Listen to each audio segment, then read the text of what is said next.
What's up, MMA fans? This is Jimmy Smith. If you aren't listening to my podcast, I'm glad you're listening to the Split Decision podcast with Phil, the MMA dude, and the Fight Geek. Enjoy.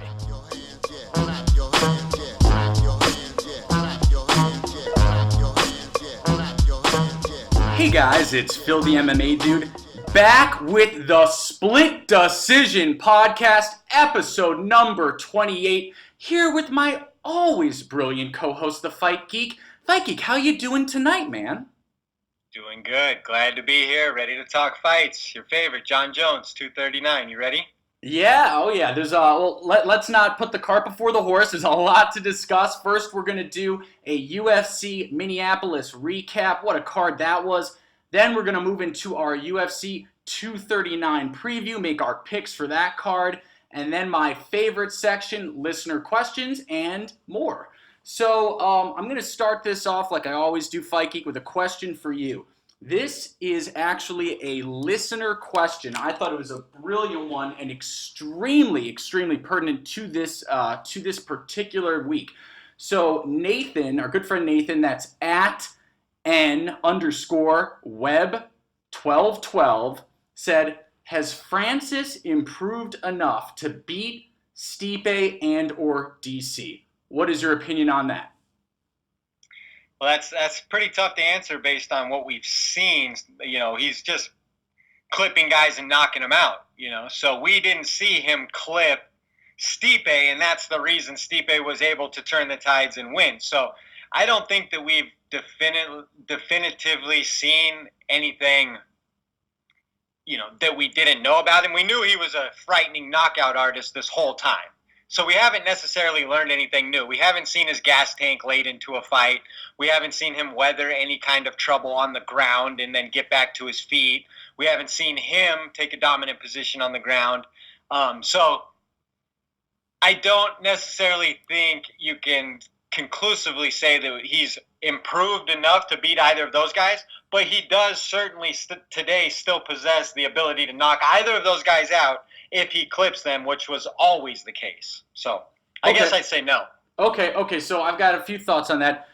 First thought is you said that he didn't clip Stipe. I have to respectfully disagree. That first round of the title fight was very exciting, and actually to Stipe's credit, he ate some serious shots from Francis. That's true, but he didn't get hit 100% square. I don't think he took, you know, a massive blow like Overeem took. But JDS didn't get hit clean, did he? Yeah, he got hit from behind directly on the jaw. It's the same knockout we saw, basically the same angle Henderson beat Fedor with. When you come up from behind and you hit that jaw, it's a very effective angle. Let's just put it that way. Yeah. It's almost the same angle that Yair's elbow came up and hit from underneath the jaw and knocked out Korean Zombie. So that angle from up under on the jaw is very effective. Yeah, definitely. Just to share some quick stats with everyone, in Francis's last 3 fights, he defeated Curtis Blades via TKO punches in 45 seconds. Former multiple-time champion Cain Velasquez in 26 seconds. Former champion Junior Dos Santos in 1 minute and 11 seconds. So his combined last 3 fights, 2 of them former champions and all-time greats, has been slightly over the 2-minute mark. So you saying it's been 3:02? I thought I saw that. It's been 3 minutes and 2 seconds for the 3 fights. 1:11, 26, 45. Oh, maybe I saw that wrong. Yeah. Maybe someone published it wrong. Either way. But yeah, it hasn't been much time. So. You don't think Francis has improved, though? Oh, I certainly think he's improved, and I think where you saw him improve specifically versus JDS is after he made his first contact with JDS, he didn't swarm him. He got his distance, set up again, and made sure he got the shots that he wanted and didn't overexert himself and go kind of crazy, which he did do in the Stipe fight, which did cost him. So I thought that was very clearly an improvement by him. Yeah. So what is your final say on has he improved enough to beat Stipe and or DC? And you can say he can beat one but not the other. You can say that too. I mean, I believe from the beginning, he has the ability to knock both of them out. I mean, that whether or not he can catch them depends on the defensive acumen of those fighters. He has the possibility to knock out any human on the planet. So yes, he could beat either of those men. Is it probable that he beats them based on his skill set? Probably not, but he certainly could catch either of those guys and knock them out on any given night, in my opinion. Got it. Yeah, I think that's a great answer, honestly. I hate giving you compliments, but I do tend to agree with you there. I think that, yeah, I mean, like you said, he can knock out anyone on any given night, but whether he's fighting Stipe or DC next, I favor both those fighters over him. So that answers that. Okay. So, I think that, just last thing, I think that'd be a horrible trap fight for a DC this late in his career. I don't think that, I would favor DC, honestly, but DC into his 40s, taking one too many against Francis Ngannou, just has a strange recipe written all over it, in my opinion. Yeah, I think that's very fair. And you know me, right? I'm a big DC fan. I mean, by far that's my favorite fighter. But I also try to stay non-biased with these things. And I agree with you. I think it's a really dangerous fight for him. And because I'm also trying to stay non-biased, I would say we can't even begin to take that fight. We can't begin to pick apart that fight because DC's got a huge challenge in front of him with the Stipe rematch. So let's put that first, see what happens there. Then we can think about Ngannou. For sure. Okay. So on that note, are we ready to move on to a recap of UFC Minneapolis? Yeah, well, I think we just gave the recap of the main event, so you want to jump into Joe Benavidez looking amazing and, in my opinion, cementing himself as the last title challenger for the flyweights?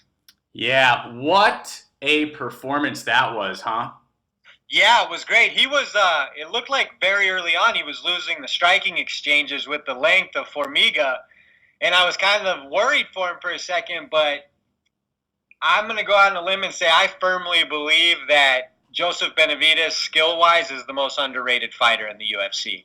The guy has only lost to two fighters? And I mean, he's challenged for the title 3 times, I believe.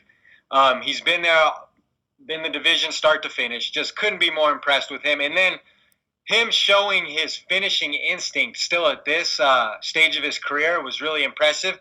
We hadn't seen him finish lately, but when he smelled blood in the water, he put a stamp on it. It was super impressive. Yeah, it's highly possible that he's challenged 3 times. I'm thinking he's challenged twice, both against Mighty Mouse. I could easily be wrong, of course. Am I wrong? It could have been WEC days. It's a long career. Oh, okay, yeah. Joseph Benavidez. Yeah.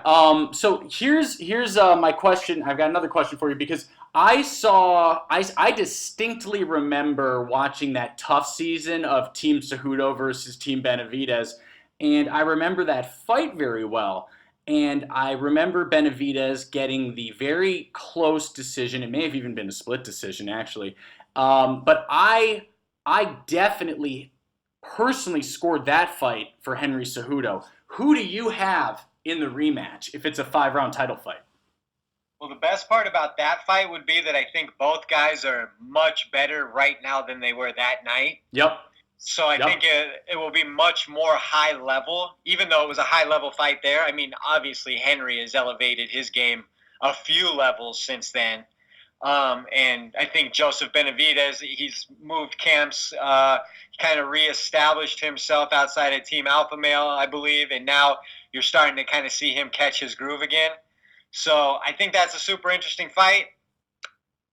I would have to favor Henry Cejudo based on the recent success against the strength of schedule. I mean, what he's done recently is pretty amazing. Yep, I think there's no doubt. I would even go so far. I agree with you, by the way. First and foremost, I agree with you. I would favor Cejudo. But I will also go ahead and say this. I think that Cejudo now is a better bantamweight than he is a flyweight. And I believe that Benavidez would have a greater chance to beat Cejudo at flyweight than, say, Aljamain Sterling would have against Cejudo at bantamweight. Am I crazy? I would agree with that, even though I don't like agreeing with you either. I think that's fair, but I do think Aljo would fare pretty well against Henry based on, his length. I think he might be able to institute his length. So either way, Henry's got a lot of matchups, but I certainly want to see him fight Benavidez in the flyweight division, and then whatever it turns into after that doesn't matter. I think that's the last lineal fight from the original flyweight roster. So I think if we could get that one out of the way, then they can do whatever they want with it. Yeah. No, I have to agree with you there. Okay, so moving down the card, welterweight fight. Damian Maia defeats Tony Martin. Oh, sorry, Kayla Harrison. I'm so sorry. I mean, right. Anthony Rocco Martin. How could I get that wrong? Was this fight a snooze fest for you? Because I was just kind of... So lackluster. It was. I had a lot of money on it. So it was a lot more interesting for you. Okay. That's the only. But I'm not saying it was an exciting fight. I just had money on it, so that's why I cared. Yeah, I mean, I think Tony Rocco Martin showed Maia way too much respect on the feet, especially later on in the fight. You could see he was hitting Maia, and for 3 minutes of the third round, they were just circling, pawing, and staring at each other. So, yeah, I was disappointed with his performance. I picked Maia by submission, so I think Tony did fairly better than I thought he would do. But considering where he had Maia in that fight, he should have beat him. So it was a little lackluster in my opinion. Oh, it was definitely lackluster. Also, really. Last thing I'll say about this fight is I can't believe that it was a majority decision. One of the judges had it 28-28, and I'm disturbed by that. I thought that was somebody had a 10-8 round in that fight? Yeah, they yes. I don't know what to say. Horrible. Next fight. Okay, moving on. So is it Vince Pichel? Am I butchering that? I think it is Vince. Vince Pichel. No E. Yeah, he takes away Roosevelt Roberts. Wasn't Roosevelt Roberts undefeated going into this? Yes, 8-0. Yep. Great looking prospect, super lanky lightweight. I thought this fight was actually very close. Yep, it was. I think what you saw here is Roosevelt Roberts has the better skills, but the veteran with a little deeper gas tank kind of just outlasted him with toughness and cardio. And that was, it was a grueling fight. Great lesson for Roosevelt Roberts. Great experience for him to be in there with a vet like that and kind of take him the distance. Not a knockout loss, not a submission loss. So just mat time, really. So good win for Pichel. Good mat experience for Roberts. Interested to see kind of where both guys go next. What did you think? I totally agree. I think that first and foremost, the message that I have is to Roosevelt Roberts, don't get too down on yourself. Don't make this bigger than it was. Yeah, you were outclassed, but just work on those holes in your game and you'll come back strong. I didn't even think personally he showed a lot of holes. I just think he didn't have the gas tank Pichel did. I think that's where... Or the power. I mean, he didn't have power to... Right, but technique, I mean, submission-wise and striking, he wasn't outclassed, in my opinion, skill-wise, but maybe experience-wise. Right. Yeah. No, I can agree with that for sure. I totally agree. Okay, moving on. Lightweight fight. Drew Dober defeats Marco Polo Reyes via TKO 1 minute and 7 seconds into the first round. That was an impressive win for Drew Dober, wasn't it? Yes, it was. Drew Dober is a stout lightweight, man. He's very powerful. He's had quite a few good performances in the UFC now, so he's just more proof that UFC lightweight division is just super duper stacked when you have guys like, Pichel and Dober who are like fringe top 20 guys. So, I mean, what a division. Yeah, no, totally agree. Do you have anyone, and I'm kind of putting you on the spot here, do you have any matchups in mind for Drew Dober specifically at lightweight next? Is anyone jumping out? I know that's a tough question. Yeah, it is a tough question. Well, off the top of my head, who's falling out of the... Where's James Vick at? I always call him James Vick versus Drew Dober is kind of interesting, isn't it? Oh, yeah. Actually, I really like that idea. I think that works very well. I think Vick is on a losing streak, sliding out of the top 15. Dober sliding into the top 15. It's like make them fight for that spot. You know what I mean? James Vick, yeah, you're right. James Vick is number 15. I like it a lot. Perfect matchup. Yep, agreed. I will agree there. So, moving on. We've now got a light heavyweight bout. Alonzo Menefield defeats Paul Craig via KO punches in the first round, 3 minutes and 19 seconds into the first round. What'd you take away from this one? My first takeaway is how often does it work for the guy who walks across the ring during the announcements and gets in the other guy's face? I mean, Gallagher just got finished after doing it. Then Craig gets finished. I mean, you could go back. Lots of guys get finished after being all hyped up. It's like, just settle down, guys. Worry about the fight. That was my first takeaway. Second takeaway is Alonzo Menefield is a unit, man. That guy is big and strong. Just more fresh blood in the 205 division in the UFC, which is really shaping up to have like a lot of prospects in it now. You know what I mean? Then I think the guy on the next fight, I can't pronounce his name. He's a 205er as well. But super impressed with Menefield. Taking out a veteran like Paul Craig, who has some impressive victories in the UFC. It's a nice step up from Dana White Tuesday Night Contender Series. You beat a guy like Paul Craig. Certainly sets him up for that fringe top 15. Yeah, absolutely. I'm going to go ahead and say something probably pretty controversial, okay? Paul Craig isn't very good. Now, hear me out.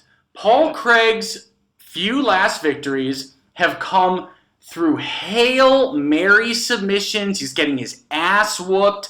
He pulls off a submission. I remember that fight very recently. He won a submission with... That's a skill, though. Yeah, I mean, yeah, it is. I remember him getting his ass whooped by Tyson Pedro.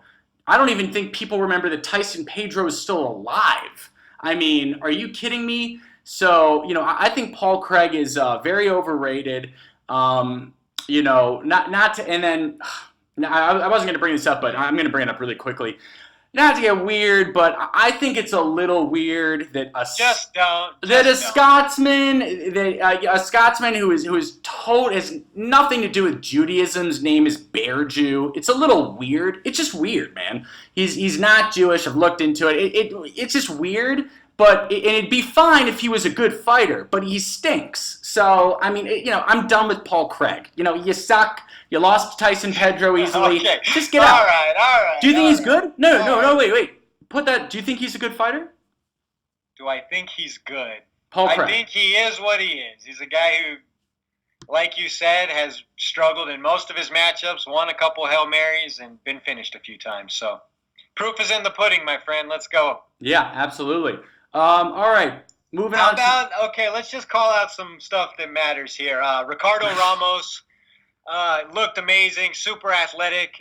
Really enjoyed him. What'd you think of that fight? Yeah, I mean, I was upset that he beat Journey because Journey. I don't know if you. I was watching a lot of Journey's, pre-fight coverage. He was explaining how his name is Journey because his father's favorite band is Journey. And you know what? Don't say. I respect the hell out of him admitting that, because that's who doesn't love Journey? You don't like Journey? I love Journey, but I wouldn't go around screaming it on my MMA podcast as I'm doing right now. Oh, that's true. Well, I just did. But anyways, he was impressive, Journey. He was tough, had good boxing skill, showed pretty good defense. But we're talking about Ramos and those spinning elbows. The torque he was generating and how tight the spin was. And it was like, I think someone on Twitter mentioned that it was like a video game. It really was like a video game. How terrifying is that to be in and out trying to strike a guy, and if you get too close, he spins like that and hits you right in the chin with an elbow. Super impressive. Yep, totally agree. Ramos has a bright future. I think there's no question. Light heavyweight fight: Eric Anders defeating. Yeah, boy. Yo boy, defeating. Is it Marera? Is that right? I don't think it matters. But okay. Well, yeah, I'm trying to. Don't say that. I'm trying to be respectful. This was like a squash match to get Anders back on track, and I think it worked perfectly. So wait, true story. Really quick side story. I came home. I went to my. When I say home, I went to my parents' house on Sunday. In the suburbs, and my dad, who does not like the UFC, said, "I caught that one fight. You know this guy Anders?" And I said, "Yeah." And he said, "He almost killed a guy." And I said, "Yes, he did." He said, "Why wasn't the fight stopped?" My father knows nothing about MMA.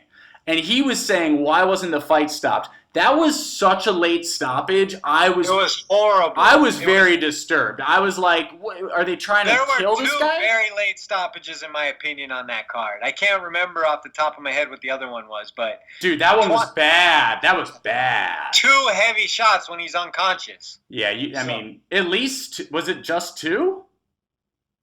I mean... It was a lot. Yeah, it was a lot. Yeah. All right. Wait. We gotta give Jared Gordon defeats Dan Moret via unanimous decision. I have to shout out Jared Gordon, friend of mine, friend of the program. He hasn't been on yet, but he will. And for the record, I switched my pick to Jared Gordon before fight night. So. Oh gosh, you're like Donnie Rocket or something.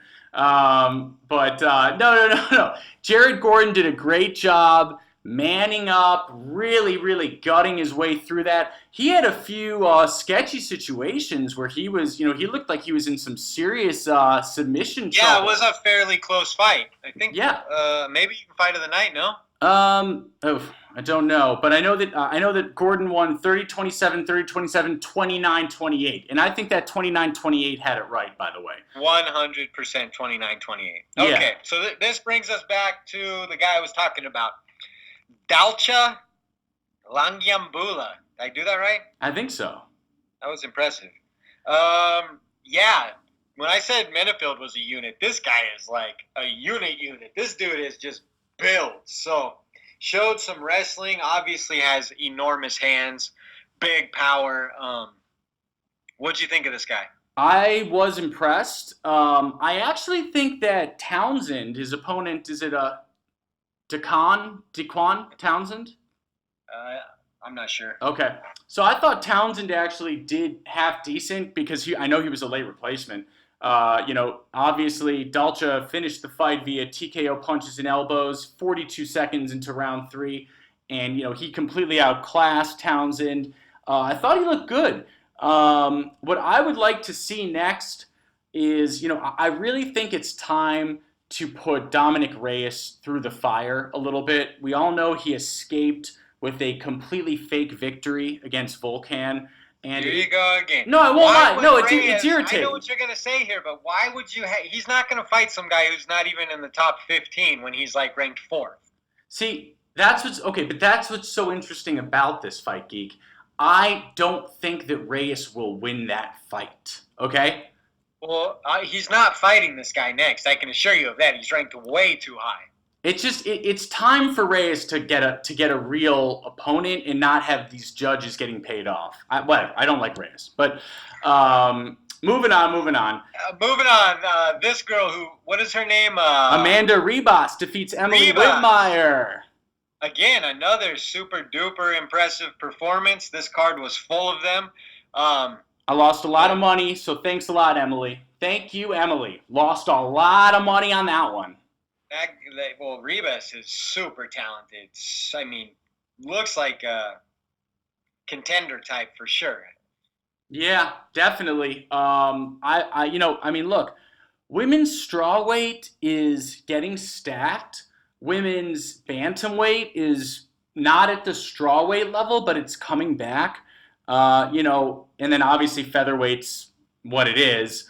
It's really just women's flyweight that is this sort of weird, awkward failure. But I don't want to get off. That's another tangent. But strawweight, no, I'm saying strawweight of women's is so stacked. It's one of the most stacked divisions without a question. And I want to see, for Ribas's next fight. I think she's definitely ready for a ranked opponent. I want to see her against either number 14 Ronda Marcos or number 15 Courtney Casey. What do you say? I'd like her chances in both those fights. So sure, they should make it. Yeah, sounds good. All right, last fight, heavyweight. Maurice, the cigarette smoker, on the weight. No, his name is the Crochet Boss. I know, I'm just being a jerk. Maurice Green defeats Junior Albini. TKO punches, 338 in the first round. What'd you think? I think Maurice Green is like that guy that you just can't judge a book by his cover. You see him, he's kind of lethargic looking. He doesn't look all in that shape. He's smoking cigarettes. I mean, honestly, he looked a lot better this time than last time. But he still fights. He still has skills. He's still really big. So I'm actually really intrigued to see what's next for him. He called out Andrei Arlovsky. I don't think that fight's going to happen next, so I'm not sure who he gets. But I think Albini's pretty good, actually. He throws power shots. He's a big guy, so I think it was a very good win for the Crochet Boss. Yeah, definitely. Some people were saying, because I tweeted immediately after, I said, "Whoa, did not see that coming," because listeners of this podcast will know I chose Albini to win, and I fessed up to it immediately in that tweet. People said, "Oh, well, it looked like Green was kind of starting to gas," and you know what? He was. I mean, he kind of was, wasn't he? Well, what does that have to do with anything if you finish someone? No, full credit. No, you're right. That's a good point. I mean, that's completely irrelevant. Okay. Well, the reason that it is relevant, though, Fight Geek, is because when he starts going to bigger competition, that ain't going to work so good. Right, but he's getting continually better. Yeah. So by the next time we see him, maybe his cardio's a little bit better, and then a little better the next time, and the next time, until he turns into a reliable, gas tank. Wait, last question. Sure. What is Maurice Green's ceiling? How far can he go?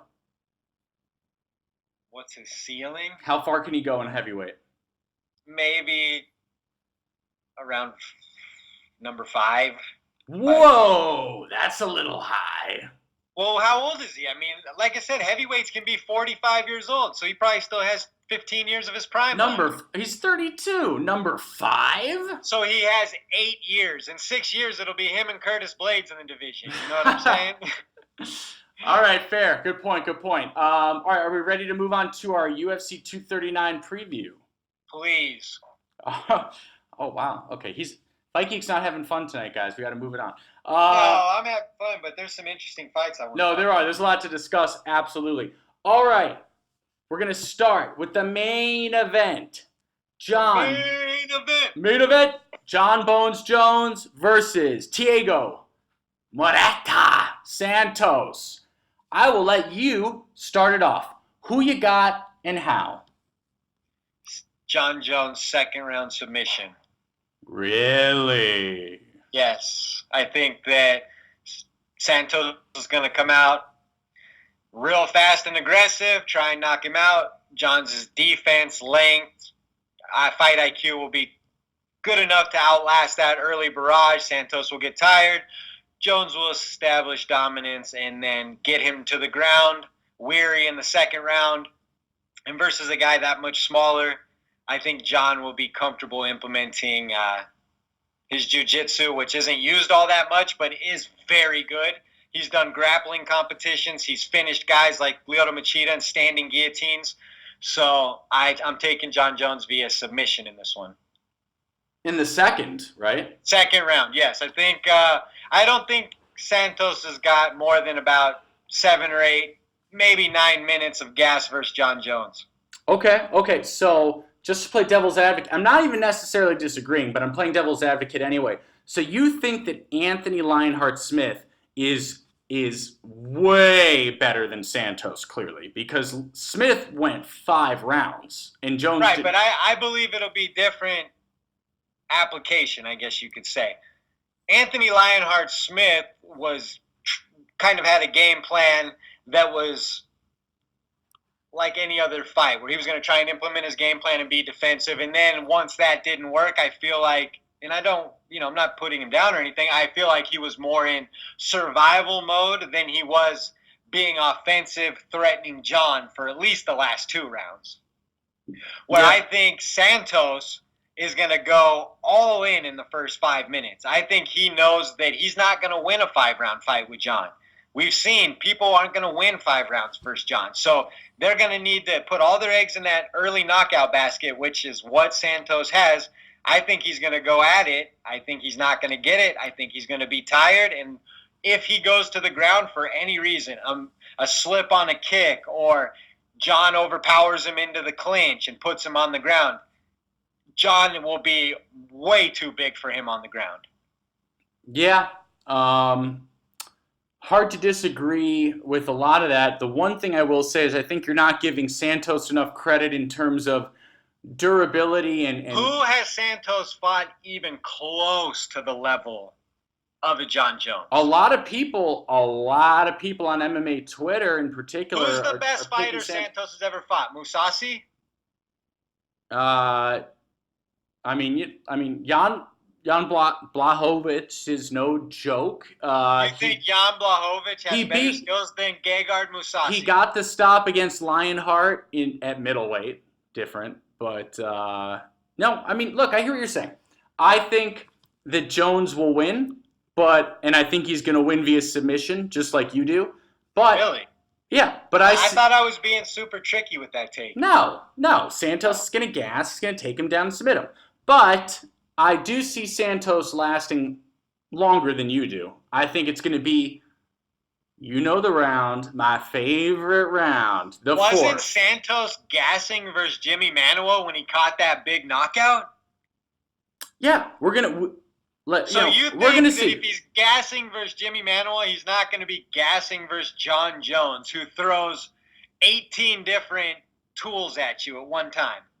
Absolutely. No. Actually, I don't think he's going to gas like he did against Manuwa, because Jones is more of a methodical fighter who picks you apart slowly over time.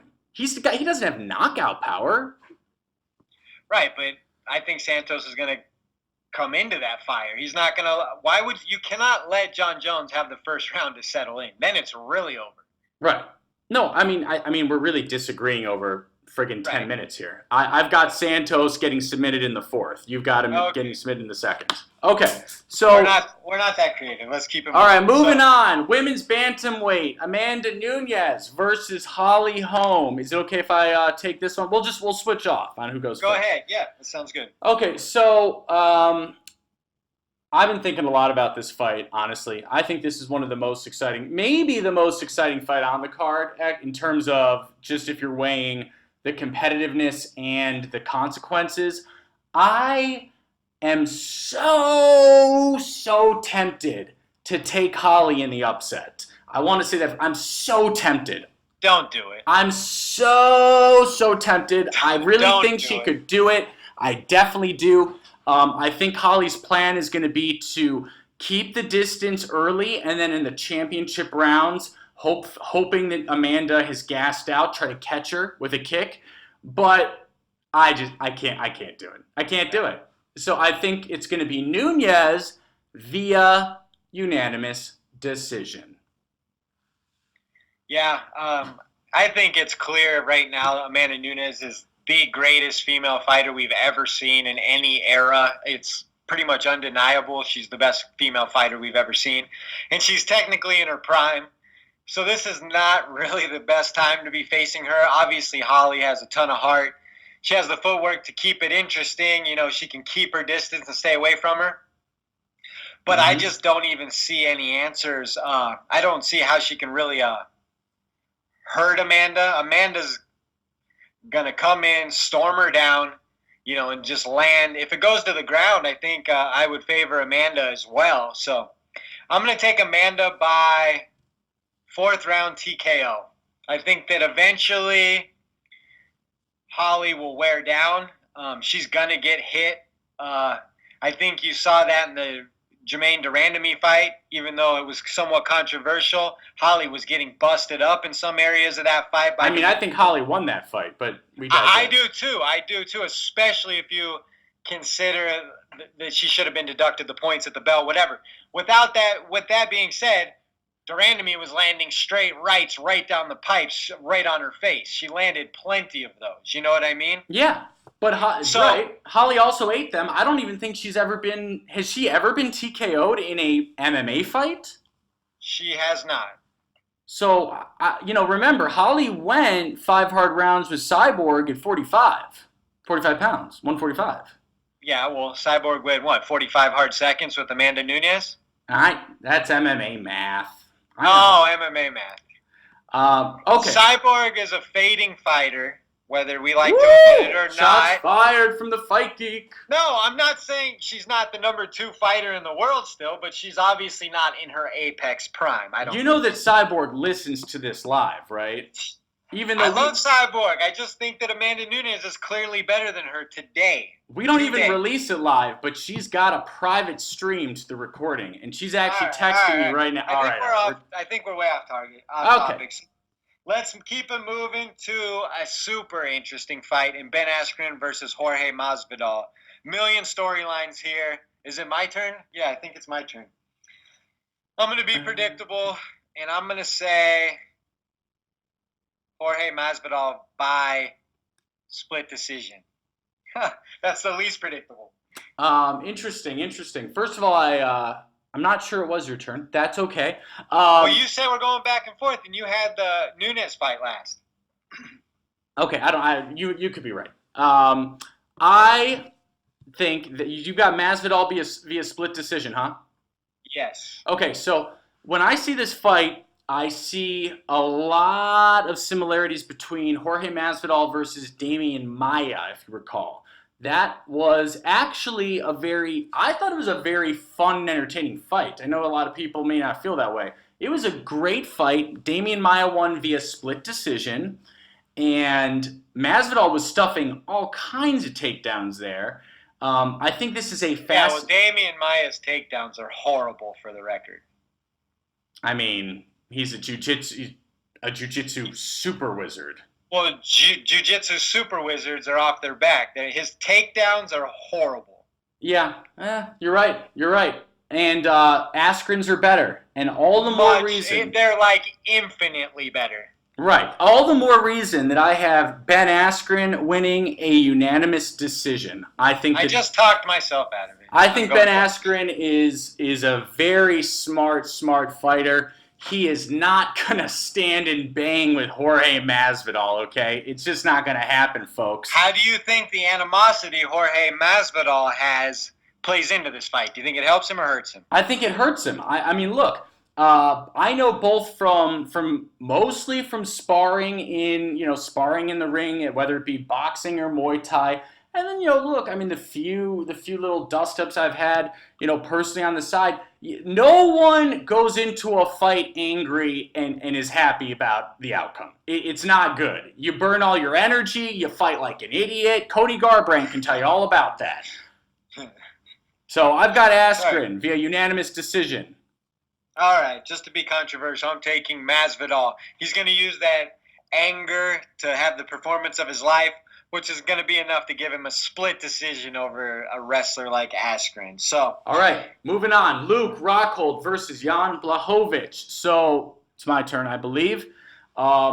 This is an interesting fight. I've heard a whole bunch of people saying that they've got Blachowicz in this, and I know that Jan went on record saying that he's going to knock Luke out in the second round if Luke gets that far. I do think this is going to be a big test for Luke. It's gonna, we're gonna see a lot about his chin because Jan can box. Jan can definitely throw power. Ultimately, I think what we're gonna see is Luke Rockhold winning via ground and pound in the third round. And I'm going to be one of the people who take Jan Blachowicz by first round TKO. By first round TKO? I'm in the camp, and I hate to say this because I was a big Rockhold fan early in his career, especially in Strikeforce. But if you look at the way he's responded to punches in the 185-pound division over his last few fights, it has been horrible, to put it kindly. He was stopped by Bisping. He was stopped by Yoel. He was, a few seconds from being stopped by David Branch, who has gone on to lose a few fights, I believe, since then. So if David Branch can clip him and put him in trouble in the first round, a big, solid, strong, straight-punching Jan Blachowicz is going to put him in, as I like to say, in the crosshairs. Yeah. So I'm taking Jan Blachowicz by first-round TKO.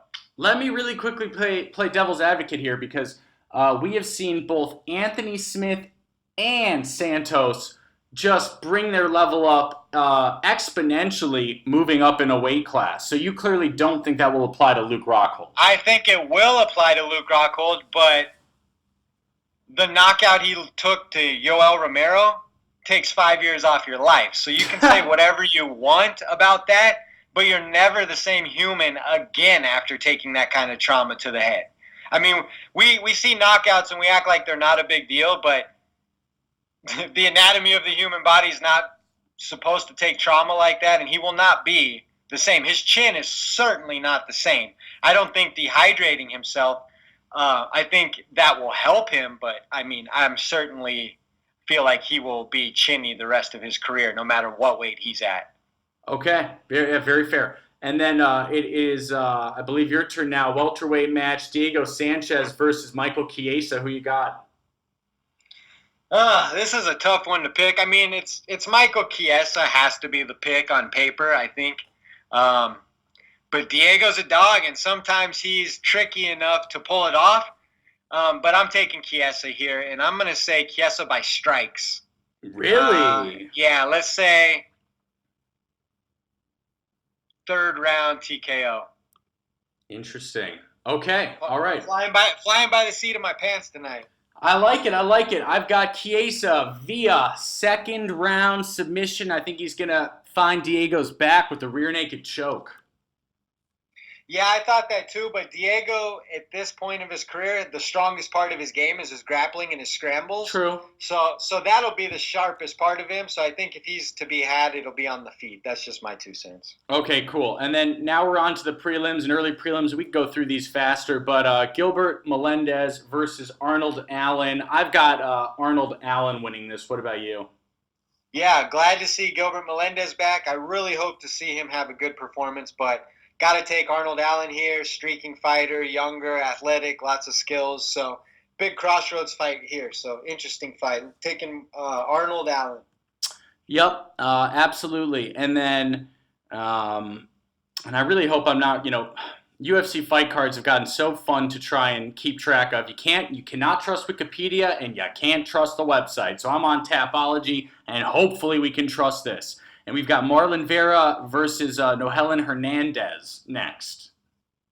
I don't know anything about Hernandez. I was taking Cheeto Vera versus Sean O'Malley, so I'm still taking Cheeto Vera. I'm a fan, aggressive striker, good kickboxing. He's had some great performances, trending upward. Was really looking forward to that Sean O'Malley fight, so yeah, not too familiar with his opponent. Neither am I. I don't know much about Hernandez either. I see that he does have a respectable 10-2 record, but I'm going to have to go with Vera as well. I think it's going to be a unanimous decision. So we can move on now to Claudia Gadelha versus Ronda Marcos. Who you got? What a tough fight. This will be a grueling fight, but I'm going to take Claudia Gadelha to get back on track. We'll take her by, actually, she gasses a lot. I'm taking Randa Marcos by split decision. Wow. Okay. That's a very gutsy call. As you can tell, I didn't do a ton of research. I'm not as steadfast in my picks, kind of coming up with them on the fly. So bear with me. Okay. Very fair. I've got Claudia winning this via unanimous decision. Moving on, we now have Yadong Song. I love that name. Yadong Song is an excellent name. It should never. I'm going to name my son Yadong Song. That's going to be his first name. Yadong song sounds like a new rap song, right? All right, It actually does, though. That's the funny part. Okay, Yadong Song versus Alejandro Perez. I was looking at the Vegas odds. Yadong Song is a tremendous favorite, a huge favorite. But you know what? I got Alejandro Perez via Turbo, right? huh? Turbo, right? Yeah, I believe that. Yeah, I believe that's correct, and I've got him winning via unanimous decision. I have Turbo Perez as well. It's going to be a great fight. Wow, you do too? Because Song's a huge favorite. I don't check the line, so I didn't know that, but it makes sense. He's a streaking prospect. I think people are really high on him. It actually is a little bit of a surprise because Alejandro Perez is more of a proven commodity, I think, at this point, but Yeah. interesting fight. I'm taking Turbo Perez as well. Okay, moving on. Jack Marshman versus Edmund Shabazian. Who you got? Shabazian. He's been looking really good. I think he's the last prospect left out of the Glendora Fight Club with Edmund Tarverdian. Mm-hmm. So it's kind of fun to root for this kid and keep the Edmund connection alive to the UFC. Other than that, he's super talented. He's a good striker, well-rounded. I think he's won his last 2 fights, right? He's I believe he's 9-0. No, I mean in the UFC. He's oh, yeah, that sounds right. So I'm taking him here by. I mean, these fights are so hard to call at this point, but I'll take him by 3rd round TKO. All right. You know what? I've got him by 1st round TKO over Marshman. Nice. Okay. Okay.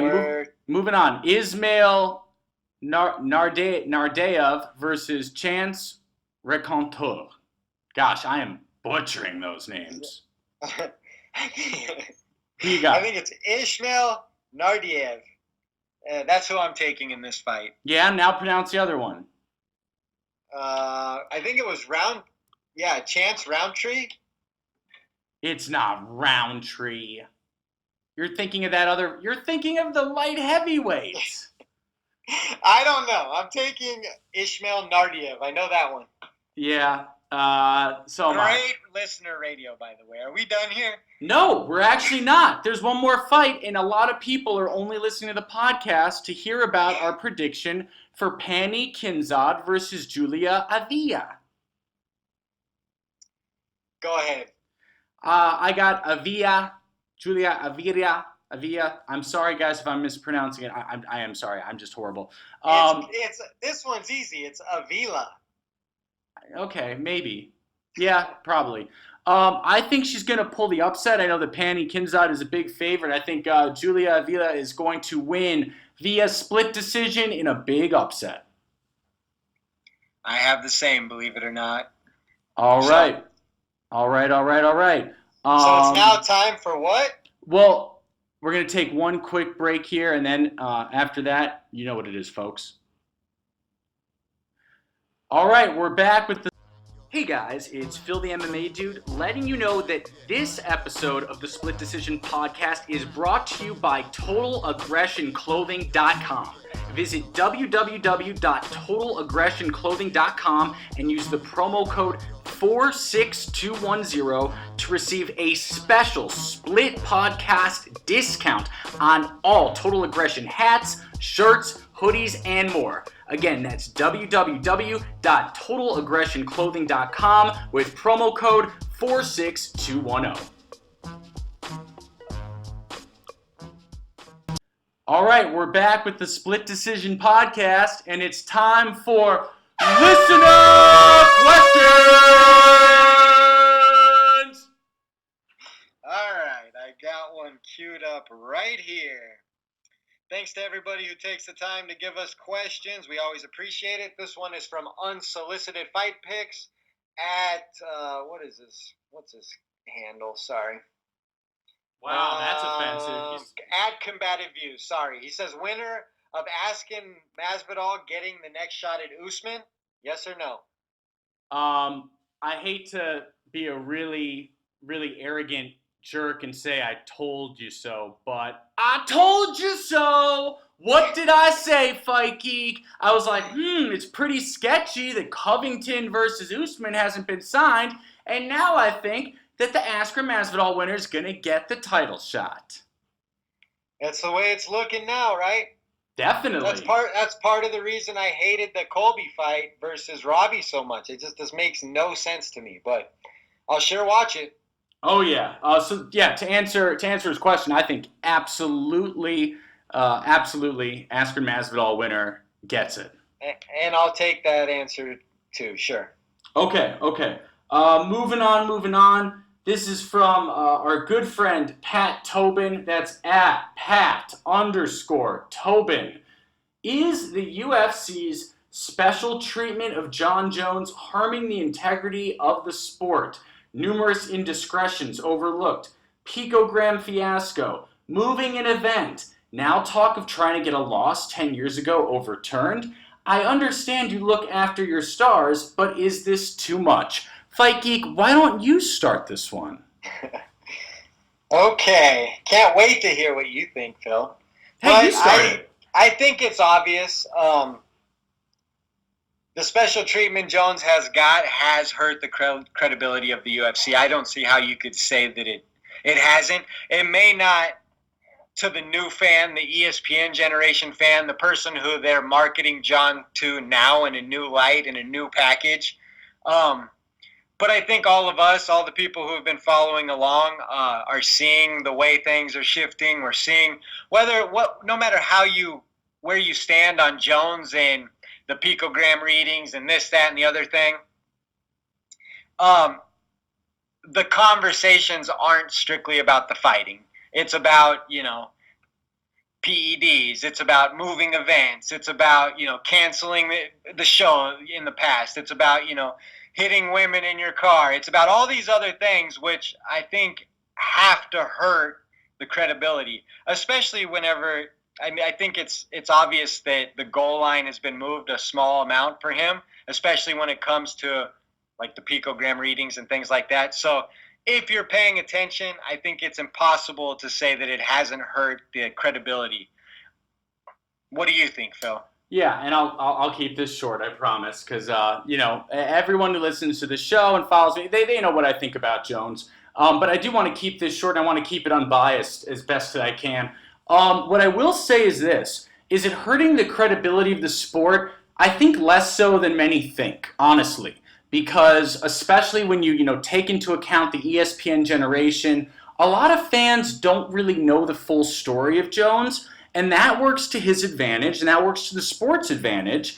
To say that it's completely destroying the credibility of the sport, no. Is it hurting it a little? Yes. But my last part of my answer is this. What's so ironic about Jones getting all this special treatment is that no one is getting more hurt in the long run than Jon Jones and his legacy. This is really hurting the credibility of Jones because everyone is seeing that the rules apply to everyone but Jon. It's kind of like if Michael Jordan was allowed to punch people during the NBA Finals and no one else could. Is he truly the best? And I'm not going to answer that question. I'm going to leave it up to the listeners. That's a horrible analogy. No, it's actually very simple. Whatever. Don't lure me into some... is more like Barry Bonds, but I get what you're saying. It's worse. But don't lure me into this giant fight over it. I'm going to say, I'm not here to bury Jones. I've done that enough. But I think that what's so ironic about all of the special treatment for him is that in the end, when all's said and done and the dust clears, this is just going to haunt Jon and his legacy. Sure, but if you think of it, the UFC, I don't think they're overly concerned with their credibility. I think all of us who look at it as a sports league are looking at it, fantasizing it as a sports league. It's an entertainment property. So, with that being said, it doesn't. The integrity of the athletic competition has 100% been hurt. It was hurt. Right, I agree with that, but Right. I mean, the UFC as a sports integrity promotion was damaged long before John. If it was a sport, Tony Ferguson would have fought for the title. Colby Covington Well, wouldn't. exactly Colby my point. Covington It's an would have a title entertainment shot. property. So, as a brand, I don't think it hurts their brand, but Right. credibility-wise, yes, as a sport for sure. That'd be like knowing that certain players are cheating in the NFL and allowing them to do it. Not saying that. I don't even like using the term cheating because Well, he's falling within a threshold that is deemed not cheating at this point. right. Do you get what I'm saying though? That it hurts Jones personally more than the UFC. But again, it's kind of like, and I don't want to use someone as like divisive as Trump as an example, but there's some people who will still say that Trump has done a great job, right? Mm-hmm. Yeah. So there's still gonna even be I'm people, getting nervous talking about this. Right. Maybe I'll switch topics, but what I'm saying is there's still going to be people who love John Jones regardless of the information. There's still people that are going to be look at his resume, remember what he's done in the past, listen to what's going on with the science, and firmly believe that John Jones is 100% innocent, right? Yeah, and there's Scientologists who believe that we come from, Oh planet man, we're all over the place. Emperor this episode. Xenu dropped us on into volcanoes. I mean, All right. Are we done with the John Jones stuff? I hope so. I hope we are done. Let's move on. Let's move on. So, yeah, okay. Long story short, here's the next question. From Fighting With Myself podcast. I love that guy. Shout out to Juice. Shout out to Juice. He says, what are your thoughts on there only being one card for International Fight Week? In the past, they've done 2 and sometimes 3 shows that week, but I kind of like one stacked card opposed to spreading out the events. Did that make sense? I think I read that. Yeah, it did. Go ahead. Yeah. I think it's interesting. So correct me if I'm wrong, and I might be. What I remember from International Fight Week, at least maybe it was 2 years ago, isn't it almost always a tough finale? And like I remember Gaethje versus Michael Johnson. It'd be like a Friday tough finale and a Saturday card. I believe. Yes. Yeah. I don't feel. I guess the truth is I don't feel that strongly about it because Gaethje versus Michael Johnson to this day is one of my favorite fights. When people say absolutely, what fight should I show a casual fan to get them into the sport? I always say Gaethje versus Johnson. But UFC 239 has only benefited from the lack of that card, and let's be honest, those Friday cards were pretty weak until the main event. So I think that it's not a huge deal. Yeah, I don't think it's a huge deal either. I really personally enjoy like the new Hall of Fame induction portion of International Fight Week. Mm-hmm. So just like with the NFL and the NBA and MLB, I like watching the Hall of Fame inductions. I'm a historian for the sport, so I love to see that and hear the stories and kind of reminisce with the fighters and the athletes when they go into the Hall of Fame. So that being on Friday night is super cool in my opinion. So I think for the last 2 years off the top of my head, they've been doing that, right? Where they actually have like a night at a theater where they're doing, speeches and all that stuff. I think it was Matt Serra last year and Ronda Rousey the year before, or maybe both last year. Oh, Ronda Rousey was last year. I only remember because they announced it. They announced she was going into the Hall of Fame at UFC 225, and I was there. So this year it's Michael Bisping, correct or no? Yes. So, Michael Bisping's Hall of Fame induction speech, sign me up. I'd almost pay for that pay-per-view alone. Yeah, no, I totally agree. So with that being said, yeah, I like the stacked card, and I like, I would like if they got to bigger Hall of Fame classes, since there's a lot of backloaded people who deserve to be in the Hall of Fame. They should just start doing like 6 or 8 people every year in the Hall of Fame class, in my opinion, because there are so many guys over the last and girls over the last 25 years that should be in that Hall of Fame, in my opinion. It's so segmented. It's like 12 people. It doesn't make any sense until you get the backload of the story in there. You know what I mean? Yep, totally agree. Okay, I've got a question from Henry Cejudo's Gold Medal. What a great name. This is great account. Oh, yeah. @S_Cejudo. He says, for a long time, Bellator was seen as the place where washed-up fighters went so they could do steroids again. Has that narrative changed? Are they becoming a more legit promotion? Finally, how does Bellator compare to other promotions like the UFC and ONE, etc.? What do you say? Well, it's really tough to compare, promotions that are on different continents, I guess you'd say. But I would say that right now, in my opinion, Bellator would be the third largest promotion in the world behind UFC and ONE FC. Whoa, you put them above... You put ONE above Bellator? I think the overall talent on the roster, top to bottom, ONE has a huge roster full of kickboxers, Muay Thai fighters, all kinds of martial artists. No, we're talking about MMA, though. MMA. Right, but they bring these their roster includes all these different guys. So when you get a promotion like ONE FC, you see apples for apples. I'd say the sixth fight up from the bottom is going to have higher level competition in ONE FC than it is in Bellator. That's just my opinion. Okay, okay, fair. I think it's a very close. I think it's a two-horse race for second place between ONE and Bellator, no doubt. I will go ahead and respectfully disagree with you. I do think that worldwide, globally, Bellator still has the slight edge over ONE, and I think they've benefited from the last few months, by the way, which have had some really strong cards. I can name every single Bellator champ. And if I'm being completely honest, I cannot name every single one. Right, champ. but that's because of where you live and what you have access to. And, I have the ONE app. I watch ONE fights all the time. Yeah, what, at 3 a.m? Well, yeah.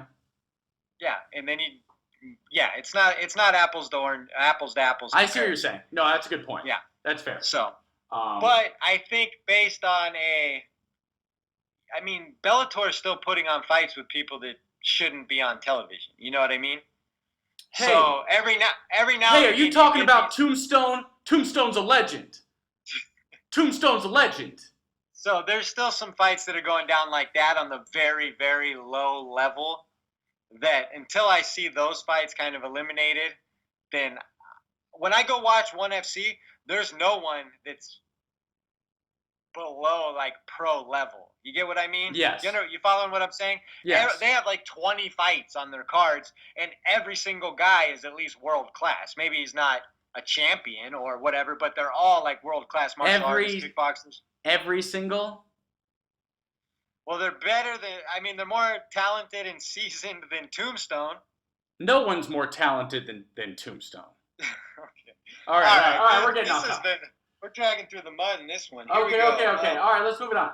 Our good friend Quinn at Orthodox1993. He is a real OG of this program. We may have accidentally answered his question, but he said Cejudo versus Joey B. Who y'all got? Give me that Joey B plus money. I think we covered it. We both favor Henry Cejudo right now. Joe definitely has an opportunity based on his style and then the familiarity with Henry. I always think if you've beaten a guy, you have a little up in your confidence when you face him again because, it's not foreign to you. You've been in there with him. You know what it's like to beat him. You know what it takes to beat him. So Joe would certainly have a chance, but I would favor Cejudo. Yeah, I would too. But what I will say, Quinn, is that I think that, I think that's not a bad bet. If Joey B goes in there as a heavy dog, that's a very decent bet to make. Yeah, it's a good bet for sure. Okay, I have one more from at the last moderate. Do you have any more? No, that's the last one. Okay. So let me read this to you. Take it.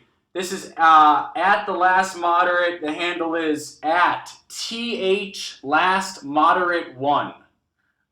Okay, he says the new UFC owners, I think he means Endeavor, said title fights were only on pay-per-view, but now they have 2 different title fights headlining non-pay-per-view events. Val's next defense and the strawweight one. And he means, I think, Andrade versus Wiley Zhang. What do you guys make of this? Is sexism in play? Fight Geek, go first. I 100% do not think sexism is in play. What I think this is a function of is too many masters to serve, too many fight cards. And what they're having to do is kind of go back on their word. They only wanted to have, their pay-per-views be, title fights, superstar fights. But whenever you have this many cards to fill, when you need this many main events, when you have guys like Conor McGregor not fighting, when you have Nate Diaz not fighting, when you don't have headliners regularly filling these cards 3 and 4 times per year, then you're left scrambling for ways to fill these other cards that are on ESPN, these cards that are on ESPN Plus, and you're going to get these, I'm not going to say, okay, I'll say less acclaimed title fights for free as an excuse to tune in on free TV and see Valentina Shevchenko. That's kind of the selling point there, because otherwise, what would they put on regular TV? Most of their stars are hand-picking fights at this point. So they don't have the flexibility for main event fighters that they would like to. So now they're just forced to fill main events, in my opinion. So that's what's happening. Yeah. I have to agree with you certainly on the point that I don't think it has anything to do with sexism. I really don't. I do think it's interesting that they have already gone back on their word for having title fights be on pay-per-views only. But again, like you said, too many masters to serve. The other part of this is, I first think of the Andrade versus Zhang title fight. That's taking place in China. It doesn't take a super genius to realize why they're doing that in China, right? I mean, come on. And that's probably the I don't know how to put it. It's probably the smallest title fight they're going to have. You know what I mean? So no, that's bigger. No, that's bigger than Shevchenko versus Liz Carmouche. You kidding? Disagree. You think so? Disagree. Way more excited for Andrade versus Zhang than Shevchenko executing another poor girl. I don't think that is the sentiment, though. I think outside of like the MMA community, I don't think anyone knows who Weili Zhang or Jessica Andrade is. They were mispronouncing her name on ESPN last time. Did you see the face-off? They're gonna know who Zhang is after this fight. She is. Right. I don't know how she makes. I'm pretty sure that fight's gonna be on at like 4 a.m, though, right? Yeah, but China's such a big market. So, but my point is, who else would you possibly take off of a pay-per-view and put on that card at 4 a.m.